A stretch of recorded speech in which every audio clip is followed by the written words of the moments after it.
វិធីវេចនំអន្សមជ្រូកដែលប្រើអង្ករដំណើបឆៅដោយមានលាយជាមួយនឹងសាច់ដូងទុំកោសស្ករសហើយនិងអំបិលបន្តិចមកវេចបែបនេះហាវាមិនសូវជាងាយស្រួលដោយវិធីមួយទៀតដែលគេប្រើអង្ករដំណើបឆាជាមួយនឹងខ្ទិះដូងជាមុនទេពីព្រោះថាអង្ករដំណើបដែលនៅឆៅអញ្ចឹងវាអត់ទាន់ស្អិតជាប់គ្នាទេ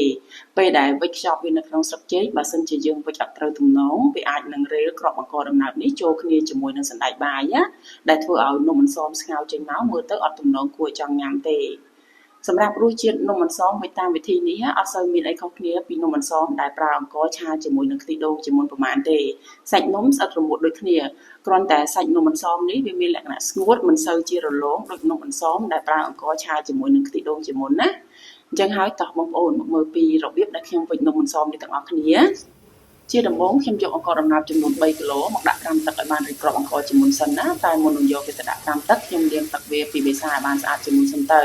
ហើយអង្ករដំណើបនេះបងប្អូនគួរប្រើប្រភេទអង្ករដំណើបពូជសុទ្ធបាននំអន្សមវាចេញមកវាមានលក្ខណៈស្អិតរមួតល្អសម្រាប់ទឹកដាក់ត្រាំអង្ករដំណើបនេះគឺខ្ញុំដាក់ឲ្យវាលិចអង្ករដំណើបទៅបរិមាណវាអាចច្រើនជាងអង្ករដំណើប2ដងណាហើយខ្ញុំដាក់ត្រាំវាចោលមួយយប់ទៅបានរីកគ្រាប់អង្ករបានល្អបរិមាណអង្ករដំណើប3គីឡូនេះគឺខ្ញុំប្រើសណ្តែកបាយអស់សំបកចំនួន1គីឡូកន្លះសណ្តែកបាយនេះក៏ត្រូវដាក់ត្រាំទឹកឲ្យរីកគ្រាប់សណ្តែកដែរតែជាធម្មតាសណ្តែកបាយហ្នឹងវាតែងតែមានជាប់លាក់លឿងៗតិចតិចណាអញ្ចឹងហើយខ្ញុំលាងទឹកវាឲ្យបានច្រើនទឹកច្រើនសាបន្តិចមករហូតទាល់តែទឹកលាងវាឡើងថ្លាបានខ្ញុំដាក់វាត្រាំទឹកសណ្តែកបាយនេះក៏ខ្ញុំដាក់ត្រាំទឹកវាចោលមួយយប់ដូចគ្នាទៅនឹងអង្ករដំណើបចឹងដែរចំពោះស្លឹកចេកវិញខ្ញុំប្រើចំនួន15ធាងស្លឹកចេកហ្នឹងខ្ញុំលាងទឹកវាឲ្យបានស្អាតនិងដាក់ហាលថ្ងៃឲ្យទន់សិនបានពេលយកវាមកវេចវាអត់មានបែកឬក៏រហែកណាស្លឹកចេកដែលបានហាលថ្ងៃឡើងទន់ហើយហ្នឹងខ្ញុំយកវាមកកាត់ផ្នែករឹងៗនៅចិត្តធាងហ្នឹងចេញឲ្យអស់ទៅហើយដើម្បីឲ្យងាយស្រួលវេចនំអន្សមនេះបានលឿនខ្ញុំរៀបចំស្លឹកចេកហ្នឹងមួយសម្រាប់វេចនំអន្សមមួយឲ្យហើយដោយខ្ញុំតវាជា2កំណាត់និងរៀបស្លឹកចេកហ្នឹង2ជាន់អញ្ចឹងមកហើយបើសិនជាមានស្លឹកណាធ្លុះខ្ញុំបន្ថែមស្លឹកផ្សេងទៀតមកបាំងកន្លែងធ្លុះហ្នឹងណាជាក់ស្ដែងទំហំនំដែលខ្ញុំវេចនេះប្រហែលប៉ុនដបទឹកណាអញ្ចឹងហើយខ្ញុំប្រើដបទឹកហ្នឹងមកឡជាមួយនឹងស្លឹកចេកហ្នឹងមកដើម្បីងាយស្រួលលៃស្លឹកចេកនេះមកល្មមសម្រាប់រុំនំហ្នឹងបានជិតល្អសម្រាប់ស្នូលនំអន្សមជ្រូកហ្នឹងខ្ញុំប្រើសាច់ជ្រូក3ជាន់ណាដែលពេលខ្លះគេក៏អាចប្រើជាខ្លាញ់ជ្រូកជំនួសវិញក៏បានដែរគ្រាន់តែថាបើសិនជាប្រើខ្លាញ់ជ្រូកគឺគេនិយមប្រើខ្លាញ់ជ្រូកនិងម្ដុំខ្នងជ្រូកណា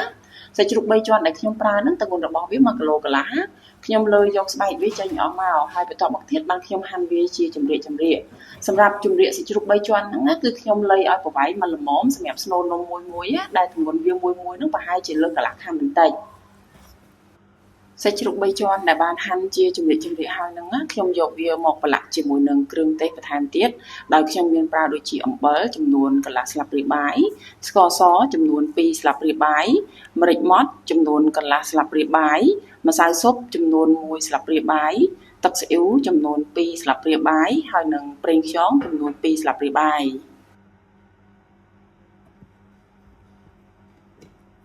បន្ទាប់ពីបានដាក់គ្រឿងទេសចូលរួចរាល់ហើយខ្ញុំច្បល់សាច់ជ្រូក3ជាន់ហ្នឹងមកស្ទុះទៅដើម្បីឲ្យវាចូលគ្នាបានសព្វល្អ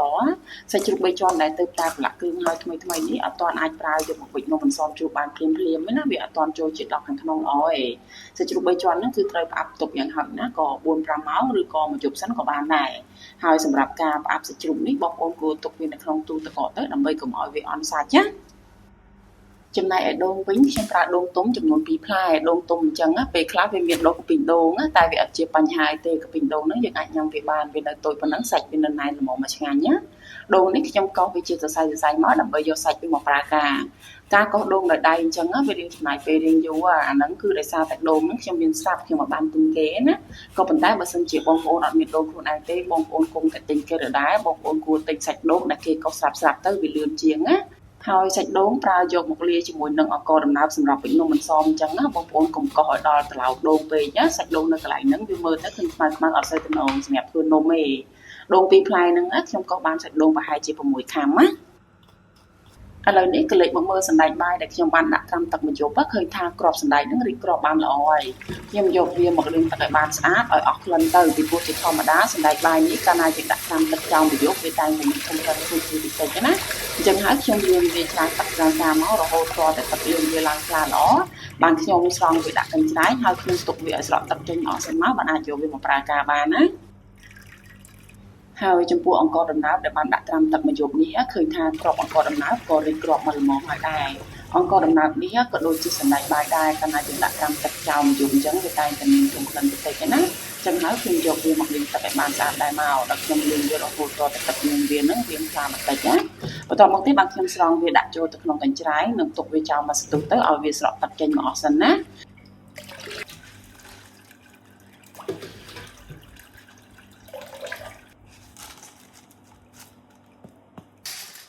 អង្គដំណើបដែលបានទុកឲ្យស្រក់ទឹកចេញអស់ហើយនឹងខ្ញុំចាក់វាចូលទៅក្នុងចានដែកធំមួយមកដើម្បីយកវាមកលាយជាមួយនឹងសាច់ដូងកោសហើយបន្តមកទៀតខ្ញុំមានបន្ថែមស្ករសចំនួន1ខាន់ហើយនឹងអំបិលជិតកន្លះស្លាបព្រាបាយរួចហើយខ្ញុំច្បល់អង្គដំណើបជាមួយនឹងសាច់ដូងស្ករសហើយនឹងអំបិលនឹងមកសន្ទុះទៅដើម្បីឲ្យវាចូលគ្នាបានសព្វល្អទើបអាចយកវាមកវិចនំអន្សមជ្រូកបានណា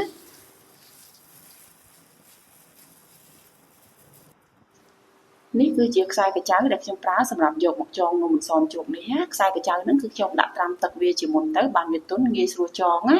ហើយក្រោយពីបានត្រៀមគ្រឿងផ្សំទាំងអស់រួចរាល់ហើយខ្ញុំចាប់ផ្ដើមរៀបចំវិចនំអន្សមណាដោយមុននឹងវិចនំអន្សមហ្នឹងខ្ញុំពិនិត្យមើលស្លឹកចេកដែលខ្ញុំបានត្រៀមហើយហ្នឹងម្ដងទៀតទៅក្រែងលោមានកន្លែងណាដាច់ប្រហែកអីខ្ញុំបិទវាជិតមកណាហើយសម្រាប់ការវិចនំអន្សមហ្នឹងជាដំបូងគឺខ្ញុំដួសល្បាយអង្ករដំណើបចំនួន3វែងមកដាក់ចំកណ្ដាលស្លឹកណារួចហើយខ្ញុំពង្រាយវាឲ្យបានរាបស្មើមកហើយបន្តមកទៀតបានខ្ញុំដួសសណ្តែកបាយចំនួន2វែកមកពង្រាយពីលើល្បាយអង្ករដំណើបនេះណាសណ្តែកបាយនេះខ្ញុំអត់ពង្រាយឲ្យវាស្មើទៅនឹងអង្ករដំណើបទេខ្ញុំដាក់ឲ្យវារាងតូចជាងអង្ករដំណើបនេះប្រហែលជាកន្លះថ្នាំងដៃគ្រប់ជ្រុងមកដើម្បីឲ្យពេលដែលរមូលនំទៅអង្ករដំណើបនឹងវាគ្របសណ្តែកបាយបានជិតល្អហើយបន្តមកទៀតបានខ្ញុំយកសាច់ជ្រូក3ជាន់មកដាក់នៅចំកណ្ដាលដោយខ្ញុំមានបន្ថែមសណ្តែកបាយនឹងប្រហែលជាកន្លះវែកពីលើសាច់ជ្រូក3ជាន់នឹងទៀតដើម្បីឲ្យប្រកាសថាពេលវិចនំនឹងមកសណ្តែកបាយរួមចិត្តស្នូលសាច់ជ្រូក3ជាន់បានល្អឥឡូវនេះខ្ញុំចាប់ផ្ដើមផ្គុំនំនេះចូលគ្នាដោយថ្នមហើយសម្រាប់ផ្នែកស្លឹកចេកដែលនៅសល់ហ្នឹងខ្ញុំបត់មុខវាអញ្ចឹងមករួចហើយខ្ញុំរមូលស្លឹកហ្នឹងចូលគ្នាឲ្យមកនៅត្រឹមសាច់នំណាបន្ទាប់មកទៀតខ្ញុំរកខ្សែមួយមកចងនៅចំកណ្ដាលជាបដកសន្នទៅដើម្បីជួយទប់កុំឲ្យអង្ករសណ្តែកហ្នឹងវារេចូលគ្នាហើយណាមួយយើងចងវាអញ្ចឹងដើម្បីងាយស្រួលកាច់ក្បាលនំអន្សមទាំងសងខាងណាមុននឹងកាច់ក្បាលនំអន្សមនឹងខ្ញុំបត់ស្លឹកចេកនៅចុងម្ខាងទៅដើម្បីបញ្ឈរស្លឹកចេកម្ខាងទៀតមកឡើងលើអញ្ចឹងណារួចហើយខ្ញុំប្រើធាងចេកយកមកបុកអង្ករដែលនៅខាងចុងស្លឹកតិចៗទៅឲ្យវាធ្លាក់ចុះមកក្រោមអស់ណាមួយយើងបុកវាឲ្យធ្លាក់ចុះមកក្រោមអស់អញ្ចឹងណានំអន្សមដែលវិចចេញមកវាបានណែនហើយស្អិតរមួតល្អក្បាលនំអន្សមនេះខ្ញុំកាច់វាជារាង3ជ្រុងស្មើហើយពេលដែលកាច់ក្បាលនំអន្សមរួចរាល់បានម្ខាងហើយខ្ញុំត្រឡប់ចុងម្ខាងទៀតឡើងលើមកដើម្បីកាច់ក្បាលនំម្ខាងទៀតជារាង3ជ្រុងដែរនៅពេលដែលកាច់ក្បាលនំអន្សមម្ខាងទៀតនេះបងប្អូនគួរលៃឲ្យជ្រុងទាំងសងខាងស្មើគ្នាមកកុំឲ្យវាវាចហើយក៏កុំឲ្យវាមានម្ខាងធំម្ខាងតូចដែរបន្ទាប់ពីបានបត់ក្បាលនំអន្សមទាំងសងខាងរួចរាល់ហើយខ្ញុំចាប់ផ្ដើមយកខ្សែមកចងក្បាលនំអន្សមទាំងសងខាងហ្នឹងណាក្បាលនំអន្សមនេះបងប្អូនពេលចងវាត្រូវតែចងឲ្យវាបានជាប់ហើយឲ្យណែនល្អបានពេលដែលស្ងោរទៅវាអត់មានជាតិទឹកចូលទៅក្នុងនំអន្សមនឹងបានណាបើពេលខ្លះបងប្អូនចងវាធូរពេកវាអាចនឹងរបូតរលាននំនឹងចេញមកក្រៅនៅពេលដែលដាក់ស្ងោរហើយបើសិនជាវារលាននៅពេលដាក់ស្ងោរមែនណាវាអាចធ្វើឲ្យប្រឡាក់ដល់នំដទៃទៀតមើលទៅអត់ទំនងទេក្រោយពីបានចងក្បាលនំអន្សមទាំងសងខាងរួចហើយខ្ញុំបន្តចងចំណងនៅចំកណ្ដាលចំនួន3បន្តទៀតចំពោះចំណងបណ្ដោះអាសន្ននេះពេលចងចំណងនៅចំកណ្ដាលហ្នឹងគឺយើងអាចស្រាយវាចេញបានណាចំពោះគម្លាតចំណងពីមួយទៅមួយហ្នឹងបងប្អូនគួរសេរីឲ្យវាមានវែងស្មើគ្នាមកការប្រើអង្ករឆៅមកវិចនំអន្សមជ្រូកបែបនេះពេលផ្គុំចូលគ្នាបើសិនជាបងប្អូនធ្វើវាអត់ត្រូវទំនងទេអង្ករដំណើបនឹងវាអាចនឹងរេចូលគ្នាជាមួយនឹងសណ្តែកបាយបើសិនជាបងប្អូនទៅតែរៀនវិចនំអន្សមនេះជាលើកដំបូងបងប្អូនអាចយកអង្ករដំណើបនេះមកឆាជាមួយនឹងខ្ទិះដូងរហូតទាល់តែខ្ទិះដូងនឹងជ្រាបចូលទៅក្នុងអង្ករដំណើបអស់មកធ្វើបែបនេះបានធ្វើឲ្យអង្ករដំណើបវារាងស្អិតបន្តិចនោះពេលដែលរមូលនំចូលគ្នាអង្ករដំណើបនឹងវាអត់សូវរេចូលគ្នាណាហើយរបៀបវិចនំអន្សមជ្រូកដែលប្រើអង្ករឆាជាមួយនឹងខ្ទិះដូងហ្នឹងខ្ញុំធ្លាប់មានបង្ហាញនៅក្នុងវីដេអូខ្ញុំពីមុនណាបងប្អូនអាចអូសចូលទៅមើលបានចំពោះការវិចនំអន្សមជ្រូកនេះបងប្អូនកុំប្រើខ្សែផ្លាស្ទិកមកចងណាបងប្អូនអាចប្រើជាខ្សែកាចៅដូចខ្ញុំប្រើក៏បានឬក៏ប្រើជាខ្សែស្តុបចេកវិញក៏បានដែរខ្សែផ្លាស្ទិកវាអត់ល្អទេពេលដែលយើងយកមកទៅស្ងោរវាអាចនឹងចេញជាតិជាំមកវាធ្វើឲ្យប៉ះពាល់ដល់សុខភាពយើងខ្លាំងណាឥឡូវនេះខ្ញុំរៀបចំដាក់ស្ងោរនំដោយខ្ញុំក្រាលស្លឹកចេកតូចៗនៅបាតឆ្នាំងចឹងសិនមកហើយតាមពិតទៅស្លឹកចេកក្រាលនៅបាតឆ្នាំងនេះដាក់ក៏បានមិនដាក់ក៏បានដែរណានំអន្សមនេះខ្ញុំរៀបវាបញ្ឈរឡើងលើចឹងមកដើម្បីវាពេញបាតមួយឆ្នាំងល្អហើយពេលវិចនំអន្សមជ្រូកនេះខ្ញុំមានវិចនំអន្សមជ្រូកតូចៗជាងគេចំនួន2ដែរសម្រាប់មកល្មមញ៉ាំម្ដងអស់ណា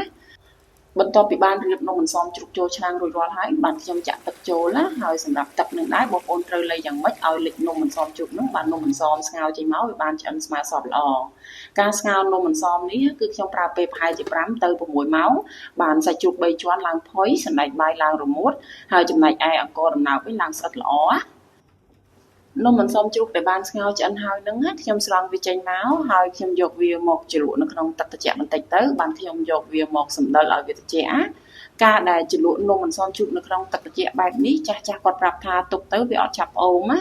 ហើយនំអន្សមជ្រូកដែលទើបតែស្ងោរឆ្អិនភ្លាមៗអញ្ចឹងវាក្តៅខ្លាំងណាបងប្អូនគួរទុកវាចោលប្រហែលម៉ោងសិនទៅឲ្យវាថយកម្ដៅបានបន្តិចចាំបងប្អូនយកវាមកកាត់បានវាអត់សូវជ្រាយហើយយើងកាត់មកវាបានមុខស្អាតល្អហើយឥឡូវនេះមកមើលលទ្ធផលនំអន្សមជ្រូកដែលខ្ញុំវិចមកក្រៅពីរសជាតិវាមកល្មមហើយឃើញថាអង្ករដំណើបហ្នឹងរំចិត្តស្នូលសណ្តែកបាយបានល្អហើយស្នូលសាច់ជ្រូក3ជាន់ហ្នឹងក៏វានៅចំកណ្ដាលនំបានល្អផងដែរខ្ញុំសង្ឃឹមថាបងប្អូននឹងចូលចិត្តវីដេអូមួយនេះសូមអរគុណច្រើនសម្រាប់ការទស្សនាហើយជួបគ្នានៅក្នុងវីដេអូក្រោយៗទៀត